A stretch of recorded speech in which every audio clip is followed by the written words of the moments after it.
extinguisher, you can see from the label that it is suitable to use on flammable liquid fires, but not suitable for use on fires involving electrically energized equipment.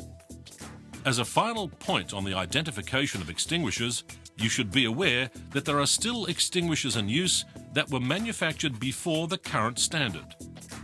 The important message here is to become familiar with the extinguishers in your work area.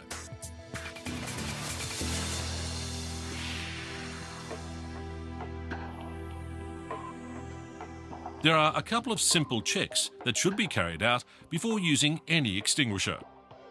Most extinguishers, with the exception of carbon dioxide extinguishers, have a gauge, and this should be checked to see if the extinguisher is fully charged. And before approaching the fire, you should remove the safety pin and test the operation to check the discharge range of the extinguisher. The water extinguisher is only suitable for use on Class A fires, that is, fires that involve ordinary combustibles such as wood, paper, fabric and plastic. The water stream should be directed at the base of the flames, working from side to side. As the flames diminish, you should change the stream to a spray by placing your finger over the nozzle. A spray is more effective in reducing the temperature of embers. When you have controlled the fire, separate the pieces and dampen down the hot spots to ensure that the fire is completely out. The foam extinguisher is suitable for use on two different classes of fires. Both A-class, that is fires involving ordinary combustibles, and B-class fires. B-class fires are fires involving flammable liquids. So as to not lose your bearings, you should always have an escape plan ready. It's even better if you write it down on paper. Try to prepare for different situations and create at least 3 escape routes. Describe in your plan exactly how you'll evacuate your home, who will be the leader during the evacuation process, where you'll meet up after everybody has left the house, and how you'll call for help. 2. Keep rope ladders on top floors. If your house has more than one floor, it's a good idea to acquire fire escape ladders and put them in several strategic locations on top floors. This way, if the downstairs gets blocked off by a fire, you'll have another way to escape the burning house. 3. Exit your house immediately after you hear the fire alarm or notice a fire. People die because instead of running for their life, they try to save all their valuables, documents, gadgets, money, and so on. Forget about all that.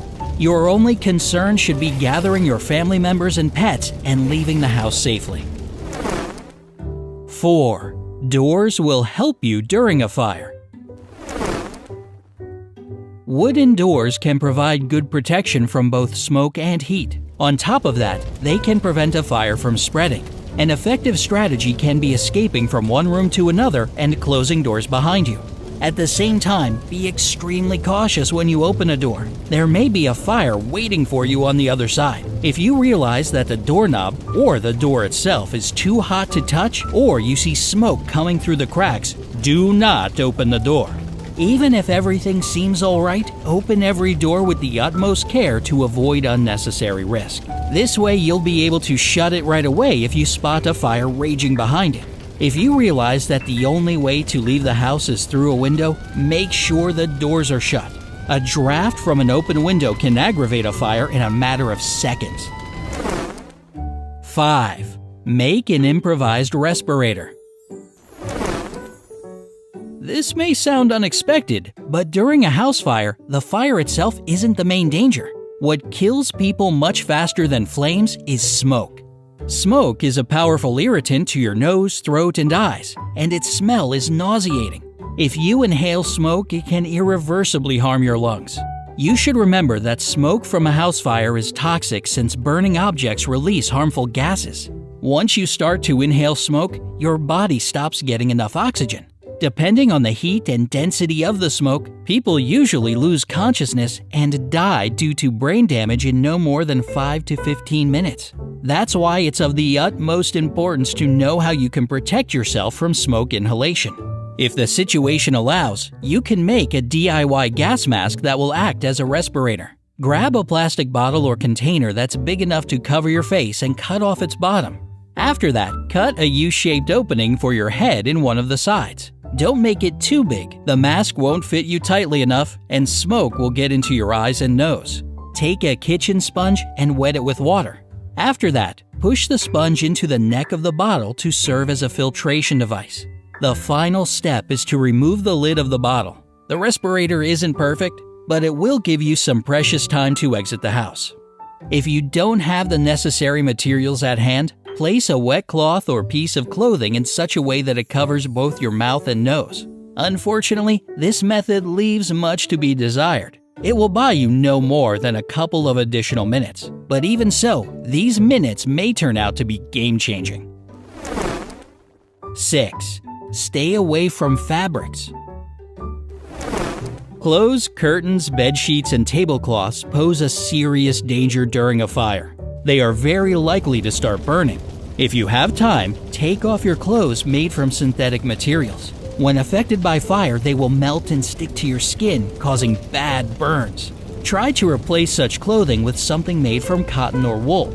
If your clothes do catch fire, stop whatever you're doing, fall to the ground, and start rolling around until the fire is put out. Rolling will smother the fire and won't let it spread uncontrollably. Make sure you cover your face with your hands. This will provide you with the maximum protection. 7. What to do if you can't get out. If you are trapped and all you can do is wait for help, try to stay calm. The first thing you need to do is ward off the smoke. This will keep you safe until firefighters arrive. Hide in a room that is still untouched by fire and close the door firmly. Use cloths, rags, towels, clothes, or tape to cover all the cracks and vents around the door. Try your best to keep the smoke out. 8. Call for help if you're trapped on an upper floor. Try to get to a window that faces the street or other buildings. Take something white, a sheet or a towel, and hang it from the windowsill. When the first rescuers get to your house, this will indicate your location to them as well as the fact that you need help. After you complete this task, close the window immediately. Otherwise, the fire will be drawn toward the fresh oxygen. 9. If you're not too far from the ground, try to escape through a window.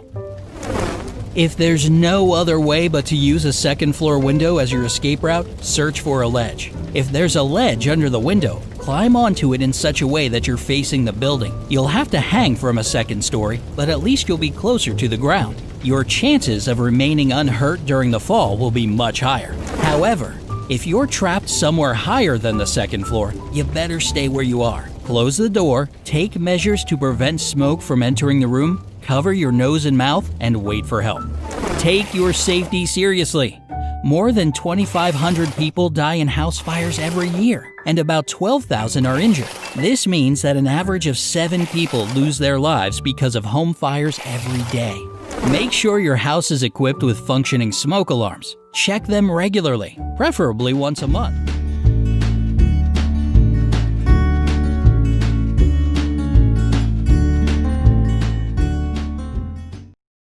Personal protective equipment, or PPE for short, is equipment that will protect you against health and safety risks at work. It's not a new idea. People have used PPE for centuries to protect themselves. But in the modern workplace, PPE includes items like safety helmets, gloves, eye protection, face masks, and safety footwear. PPE is incredibly important because it provides a last line of defense against injury, and it can save your life. But only if you use it. Regrettably, people continue to sustain head injuries because they don't wear hard hats. Feet are damaged because people choose to not wear safety shoes. And people foolishly risk their sight because they won't wear eye protection. Injuries can result in permanent disabilities, blindness, or even death. So, knowing all of this, why do people choose to not wear PPE? For some, it's a matter of comfort. Others feel that it slows them down. Some people simply don't see the need to wear it, especially for quick jobs. And most astonishingly of all, some people choose to put their lives in danger because they think it makes them look silly. Whatever the reason, there is no excuse for not wearing PPE.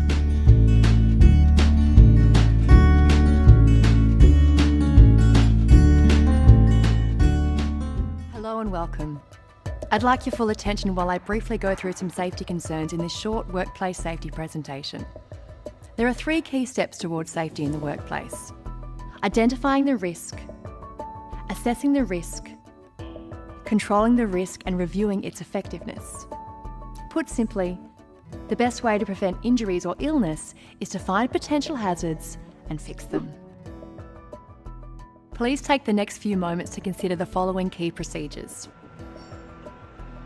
Wherever possible, eliminate the risk. Simply remove the hazard completely. Substitute the hazard. Substitute or replace a hazard with a piece of equipment or work practice that negates risk. Isolate. Isolate the hazard or hazardous work practice. Engineering controls. Adapt tools or equipment to minimise the risk. Administrative controls. Change work practices or implement more training. And of course, make sure personal protective equipment is worn when required. Safety is an ongoing practice. Just because it's safe today doesn't mean it's safe tomorrow. The hazards presented by chemicals can vary. High toxicity, flammability, continuous exposure, or through unseen vapours or skin contact. Unseen vapours or chemical contact with skin can be harmful and need to be considered all the time. Relatively harmless chemicals are often overlooked, and it can be the continuous exposure that becomes the hazard. Being familiar with the chemicals that you're working with is vital. Always read and understand the labels before use.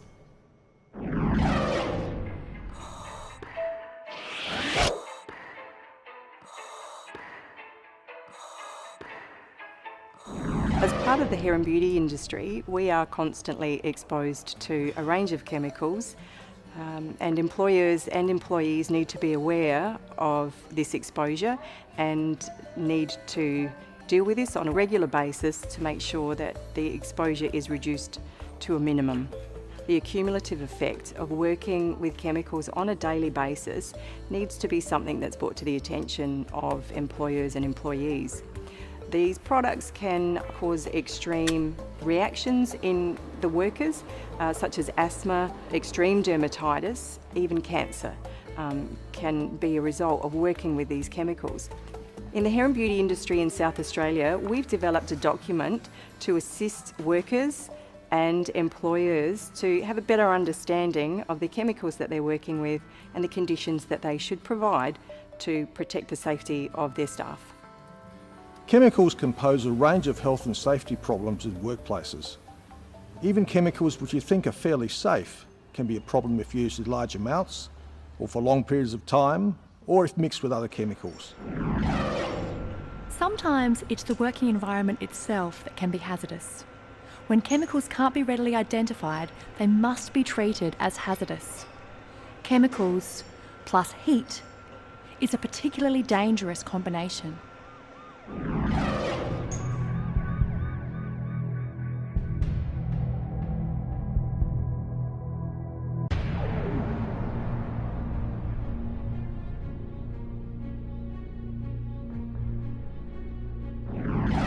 Working in the Metropolitan Fire Service is a hazardous occupation.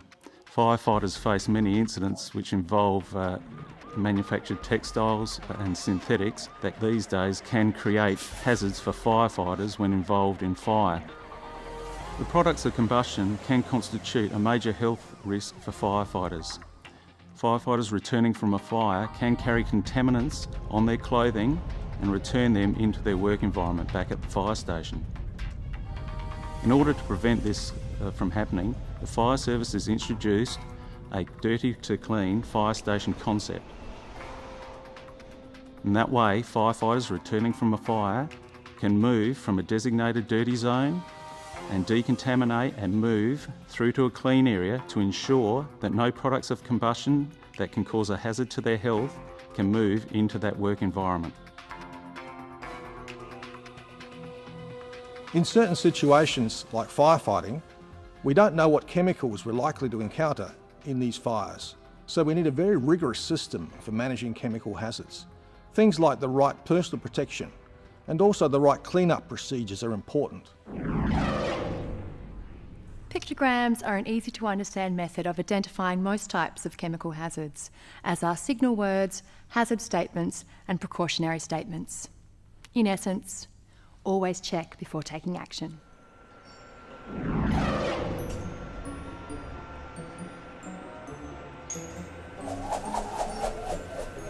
In Veolia, we handle lots of different chemicals, ranging from the grease traps to the acids to the small hydrochloric acids which can burn straight through your bones, and small chemicals which come from your labs, your universities.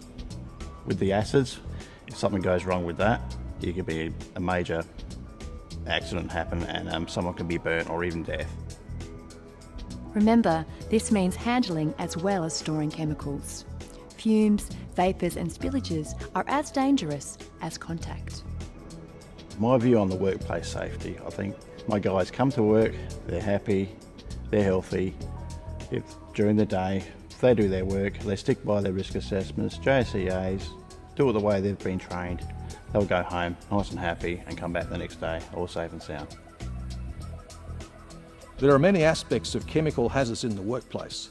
You need to know what chemical you're using, what control measures are relevant for that particular chemical and process, in order to prevent health and safety problems in the short and the long term. Even if you consider the chemicals you're working with to be low risk, please ensure you read any chemical safety data sheets. It's a legal requirement to keep a hazardous chemical register, safety data sheets, labels, placarding, fire protection and equipment.